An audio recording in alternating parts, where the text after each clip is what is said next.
The last 12-13 months of the pandemic have been stressful for many companies.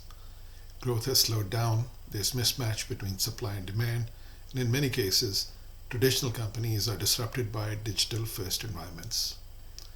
This is the time to think about renewal, or at least reorientation to stabilize profits. But how do we get there at companies with chaotic pricing functions that are merely chugging along?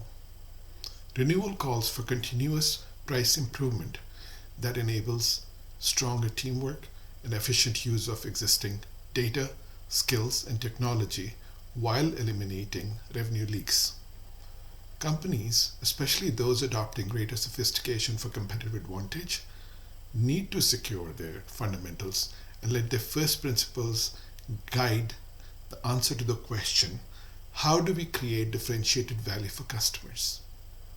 I am Navdeep Sodhi, Managing Director of Sodhi Pricing Associates, and I'll be attending Professional Pricing Society's virtual conference and leading the workshop, Continuous Improvement Methods for Pricing Operations.